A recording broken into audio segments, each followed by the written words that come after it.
السلام عليكم ورحمة الله وبركاته. سلمت زين. كلمة بس بمناسبة فوز الهلال أمس على الأهلي كأس خادم الحرمين الشريف، والخلود طلع الاتحاد. أنا والله متوقع الاتحاد ينهزم، بس مباراة الأهلي والهلال يسألوني أتوقع، قلت صعبة، ما أقدر والله أتوقع. الهلال فريق كبير، الأهلي فريق كبير. إنزاغي إلى الآن منا مقتنعين فيه،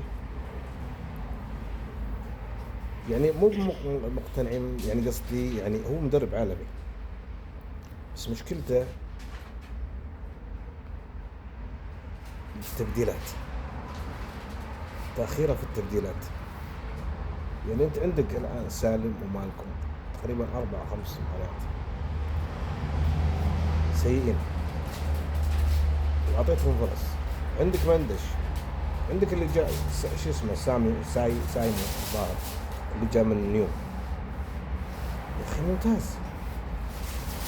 عندك مراد هوساوي برضه، شفت المحاور أنت، حتى لو سافيت نزل مستوى. يا أخي في عندك مراد، عندك يعني التبديلات عنده صعبة. هذه مشكلته. بعضهم يقول يلعب منهج دفاعي، لا وما يلعب منهج دفاعي، بس مشكلته إذا تقدم بالنتيجة 1-0 2-0 يتراجع. احنا ما تعودنا الهلال هجومي دائما، فلو يترك الخوف، هو خواف صراحة وحذر بزيادة، هاجم. شوف أمس كيف الأهلي ضغطك، تراجعت خلاص 1-0 يحسب النتيجة تنتهي. لا، الأهلي صراحة أمس لعب أفضل من الهلال، بس الهلال يمكن خبرة لعيبته امتصوا الأهلاوية، حاولوا أنهم يسحبونهم إلى أشواط الإضافية، إلى ركلات ترجيح. طبعا أنتم عارفين بونو، فالهلال أنتم عارفين تكلمت عنه.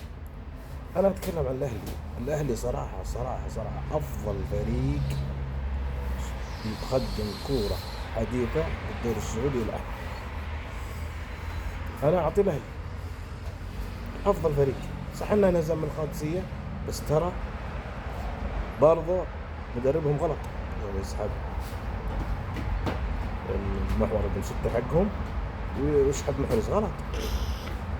ودائما بعض المدربين يجيبون الهيد، كفريق لا، كمستوى الأهلي بعد القادسية أو النصر والقادسية تقريبا كمستوى. الهلال أعطيه الرابع كمستوى ترى، بس الهلال إنزاغي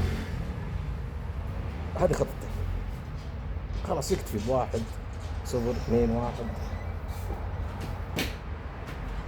فأتمنى إنزاغي يغير قناعته. بالنسبة للأهلاوية، فريقكم ترى بطل، والله بطل.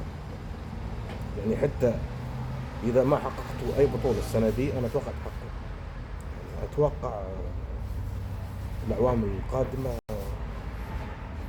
بتحققون إذا استمريتوا على نفس التشكيلة وطعمتوها بعض 2-3، يعني ما تغير فريق كامل.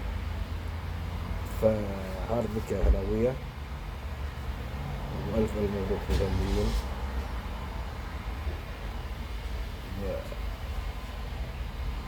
الثانيين ما أبغى أقول إنهم فريقين معروفين بلغة واحد، سبحان الله. السنة دي قلوبهم على بعض،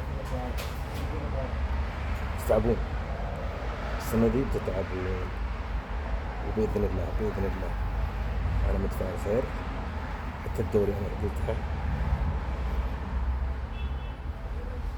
التقريب بالأصفر أنه هلال بإذن الله.